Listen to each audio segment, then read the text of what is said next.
બીજાનું દુઃખ જોઈને પોતાનું હૃદય દ્રવિત થાય રુદ્ર કહેવાય. જોમાં રૌદ્ર છે, અતિ ભયાનક, અતિ વિકરાળ છે. બૃહસ્પતિ ભગવાન શંકરજીની સુંદર સ્તુતિ ગાય છે.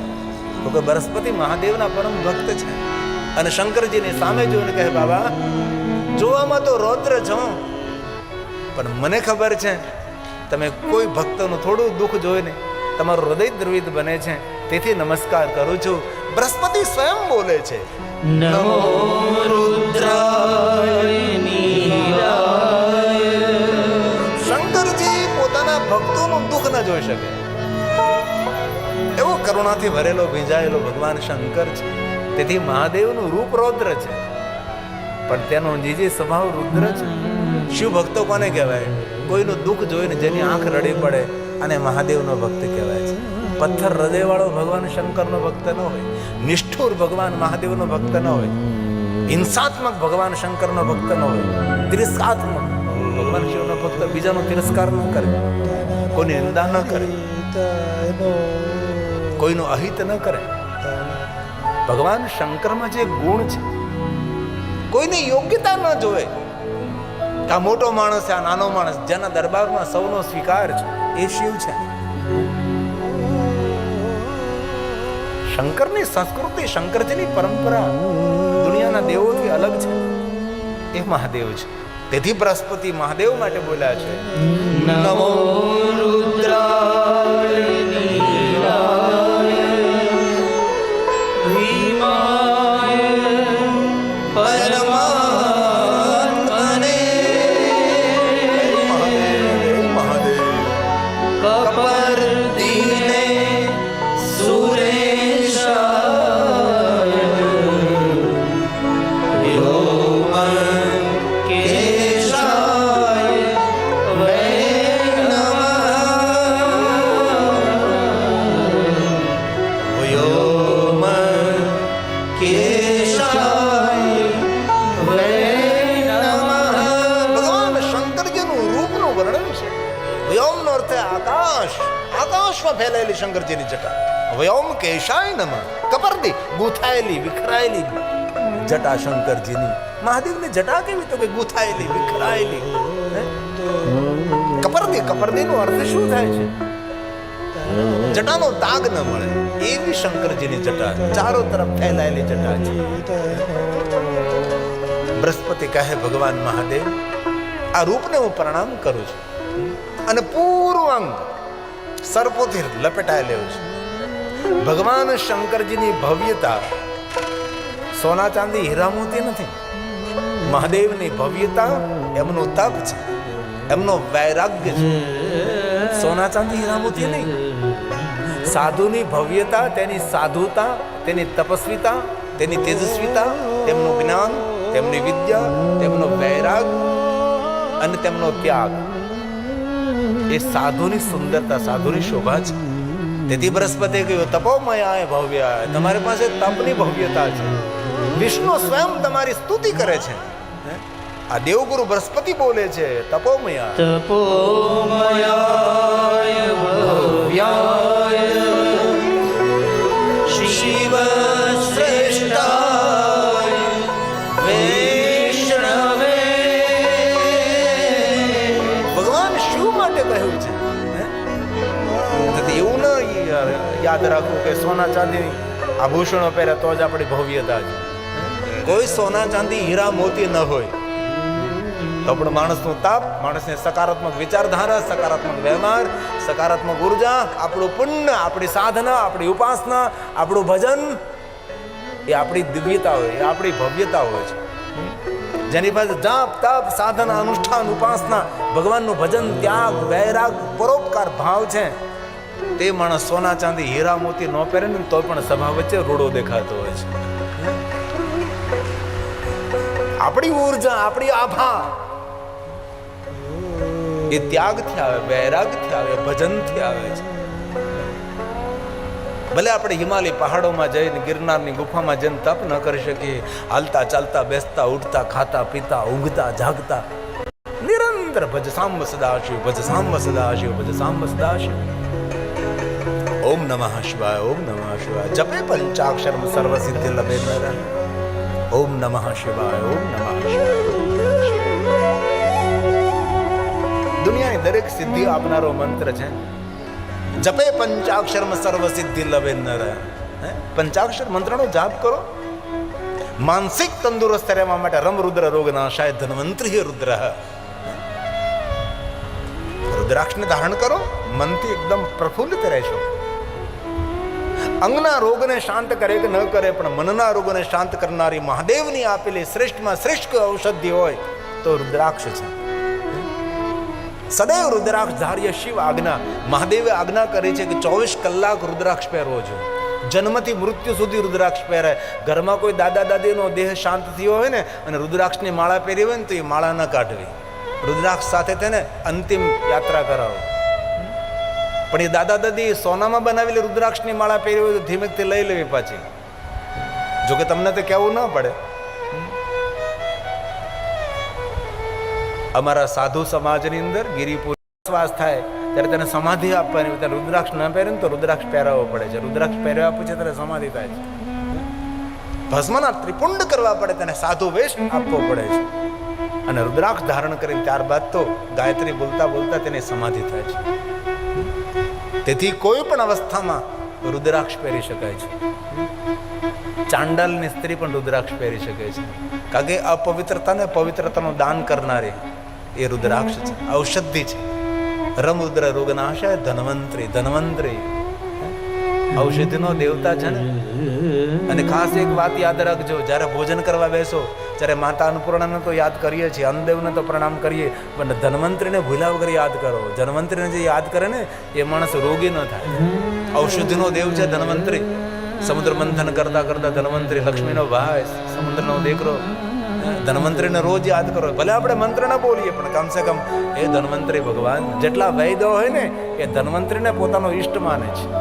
એ ધન્વંતરી ભગવાન. ઓમ નમો ભગવતે મહાસુદર્શનાય. સ્વયં ભગવાન વિષ્ણુ જેવા લાગે છે. રૂપ કેવું? તો કે વિષ્ણુ સ્વરૂપ. એ ધન્વંતરી ભગવાન. વાસુદેવાય ધન્વંતરે અમૃત કલશ હસ્તાય સર્વભય વિનાશાય સર્વરોગ નિવારણાય સર્વ રોગ નિવારણાય. જીવનને સાર્થક કરવા માટે વધારે તો આપણે સાધુ મહાત્મા જેવું, સંન્યાસી જેવું તપ સાધન અનુષ્ઠાન ઉપાસના તો નહીં કરી શકીએ, પણ કમસે કમ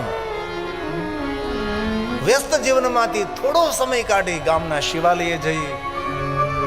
એક વાત કહું, તમારા ગામમાં શિવાલયમાં બેઠેલો શંકર તમારી રાહ જોવે છે કે ક્યારેક તો મારી પાસે આવ, તારી ભાગ્ય રેખા બદલી નાખું, ક્યારેક તો આવ. આપણે એમ બોલતા હોય કે વિધાતાએ જે લખ્યું હોય એમ થાય. વિધાતાના લેખને કોઈ ન બદલી શકે. આપણે એવું બોલીએ ને કે વિધાતાના લેખ ઉપર મેઘ કોઈ ન મારી શકે, પણ વિધાતાના લેખ બદલવાનું સામર્થ્ય કોઈમાં હોય ને તો કાં તમારા ગામમાં બેઠેલો શંકર છે શિવાલયની અંદર, એ વિધાતાના લેખ બદલી શકે છે. આપણે એટલું તો વિચારી શકીએ ને કે આપણા લેખ વિધાતાએ લખ્યા છે, તો વિધાતાના લેખ લખનારો કોણ? એ મારો મહાદેવ છે, એ શંકર ભગવાન છે. इसलिए ભગવાન મહાદેવનું ભજન કરો. આ અવસર પરિવાર મળે ન મળે ક્યારેક તો વિચારો.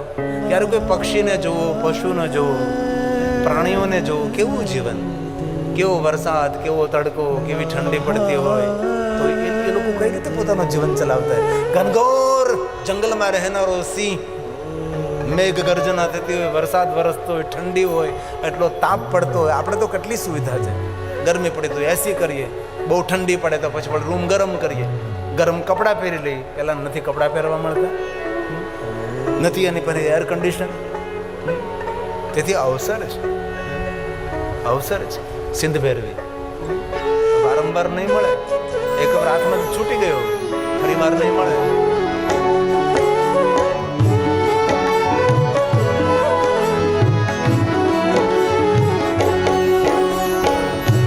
નમઃ શિવાય, નમઃ શિવાય, નમઃ